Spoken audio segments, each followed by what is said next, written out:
윤석열 대통령은 지난 16일 국무회의에서 이렇게 밝혔습니다. 총선을 통해 나타난 민심을 우리 모두 겸허히 받아들여야 한다고 전했습니다. 그러면서 더 낮은 자세와 유연한 태도로 보다 많이 소통하고 자신부터 민심을 경청하겠다고 전했습니다.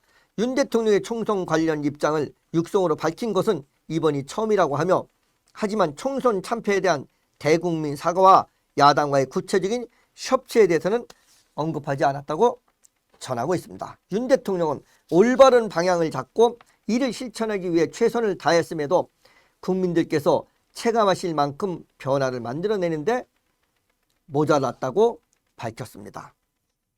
또 큰 틀에서 국민을 위한 정책이라 해도 세심한 영역에서 부족했다고 말했습니다.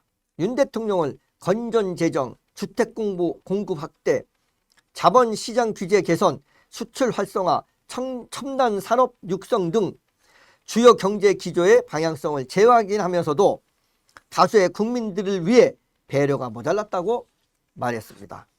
부동산 정책 관련해선 집을 소유하기 어려운 분들과 세입자들, 또 개발과 재건축으로 이주하셔야 하는 분들이 불안까지는 세밀하게 살피지 못했다고 설명했습니다.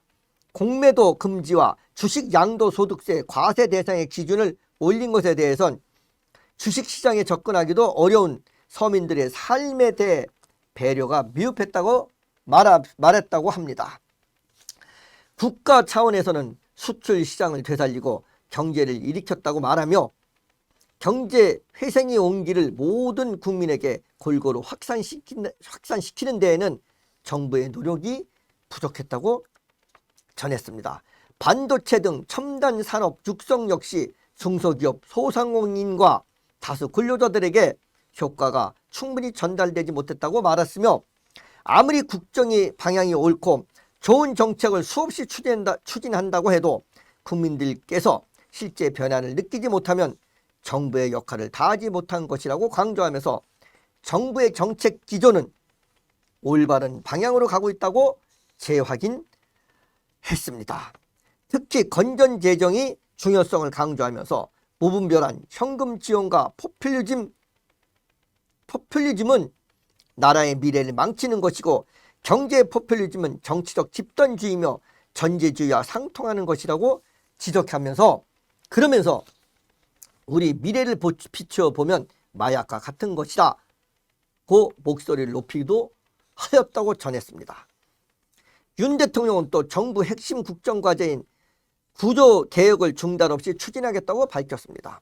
그러면서 노동, 교육, 연금 3대 개혁과 의료개혁을 계속 추진하되 합리적인 의견을 더 챙기고 귀 기울이겠다고 말했습니다.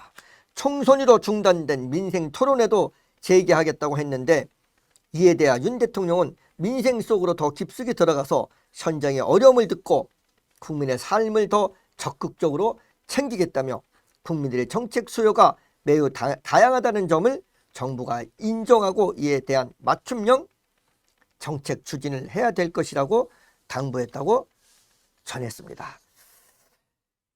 집권 후반기 원활한 국정운영의 관건인 협치에 대해서는 정부가 할 수 있는 일에 책임을 다하면서 국회와도 긴밀하게 더욱 협력해야 할 것이라며 원론적인 입장만 밝혔습니다. 윤 대통령은 민생 안전을 위해 필요한 예산과 법안을 국회에 잘 설명하고 더 많이 소통해야 한다고 하며, 국무회원들을 향해서는 이번 21대 국회가 종료되기 전까지 각 부처에서 추진하고 있는 법안이 통과될 수 있도록 마지막까지 최선을 다해 주길 바란다고 덧붙였다고 서울일보 일면의 뉴스 시발로 전하고 있습니다. 대통령의 이번 이번 입장이라는 게 4월 10일 총선, 제22대 총선에 대한 완패, 여당의 완패에 대해서 대통령의 입장입니다, 지금. 그런데 이제 보통 이럴 때 대통령은 기자회견을 한다든가 또는 뭐 대국민 담화를 한다든가 뭐 이래서 합니다. 근데 특이하게도 그 국무회의에서 모두 발언을 한 겁니다. 모두 발언. 국민회의에서. 근데 그 모두 발언 내용이 이런 겁니다. 입장을 보니까 어떤 거냐면 나는 잘했는데 홍보가 잘 안 돼서 이번 선거에 이런 결과가 됐다. 이게 대한민국 대통령의 입장인 것 같습니다. 나는 잘했다. 뭐뭐뭐 했는데 홍보가 잘 안 된 것 같다. 그러니까 지금 그 각 정부 부처 니네들이 잘못이다. 좀 잘해라. 그리고 정부 부처에 있는 장관들 또 국무총리 질책한 겁니다. 지금 국민들한테 나는 잘했는데 니네들이 잘못한 거다. 이렇게 모든 책임을 다 그 각 정부 부처에다 이제 좀 떠넘기고 있는 겁니다. 답답합니다. 600일 동안 무려 600일 동안 대통령은 기자들과 기자 브리핑을 한 적이 없어요. 도어 스태핑 한다고 용산으로 이사 온 이유가 뭔가요? 구중궁궐인 저 청와대에서 벗어나서 국민과 소통하고 국민과 가까이 있겠다고 해서 용산으로 이사를 왔습니다. 거기에 국민들이 동의해줬고 그랬는데 처음에 막 도어 스태핑 하면서 대통령이 뭐 기자들의 의견을 기자들의 질문을 받으려고 하지 않고 자기 말씀만 계속 하신 거예요. 그러다가 기자들이 뭐라고 그러면 화내고 그냥 들어가 버리시고 그래서 이제 국민들이 전부 다 지지율이 떨어지니까 야 이게 도어 스태핑 하지 말아야 되겠다 이러고 도어 스태핑 스톱한 이후 600일 동안 무려 600일 동안 대통령은 기자들과 어떠한 그 질문도 받지 않았습니다.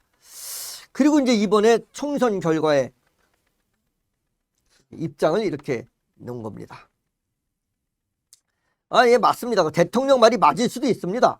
그러나 그 국민들이 바라는 것은 국민들이 바라는 그 대통령 지금 힘들고 어려운 이 시점에서 국민들이 대통령이 바라는 것은 아마 이런 걸 겁니다. 힘든 국민들에게 따뜻한 말로 위로해 주는 그런 대통령. 지금의 그 이 어려운 상황에 나를 좀 따뜻하게 위로해 주고 제가 부족했습니다. 그래서 이런 일이 벌어진 것 같은데 알겠습니다. 이제 앞으로 잘하겠습니다. 야당과 협치도 잘하고 국민들께서 하시는 말씀도 귀 기울여 듣겠습니다. 좀 기자들이 껄끄러운 질문을 해도 잘 대답해 드리겠습니다. 이런 것을 지금 대통령한테 국민들이 바라지 않나 하는 생각을 합니다. 그런데 지금 대통령이 이렇게 말합니다. 당신들은 내가 하는 일을 잘 몰라서 그러는 거야. 나는 잘하고 있어. 잘하고 있단 말이야 지금. 당신들이 잘 몰라서 그렇지. 당신들이 모르는 이유는 정부나 이런 기관들이 잘 당신들한테 홍보하지 않기 때문에 그런 거야 라고 국민을 질책하는 그런 대통령이 우리는 그런 대통령을 원하는 것이 아니고 아까도 말씀드렸듯이 제가 부족해서 이런 결과가 됐습니다. 고치겠습니다. 겸허히 받아들이겠습니다. 이렇게 하면 우리 국민들은 우리 대한민국 국민들 정이 많은 국민들입니다. 언제 대통령한테 질책했냐 하고 다시 또 그래 힘 한번 실어드리자. 우리 대통령 힘 실어드리자 라고 바로 돌았을 겁니다. 우리 용산에 계신 참모들 대통령께 이런 엉뚱한 보고하지 마세요. 아마 누군가 이런 보고를 했을 겁니다. 대통령께서는 잘하셨는데 홍보가 덜 돼서 잘못돼서 이런 결과가 난 겁니다. 라고 누군가 이렇게 보고했을 겁니다. 그리고 대통령이 이렇게 알고 계신 거죠. 어떻게 이렇게 알고 계십니까? 초등학생도 알고 있습니다.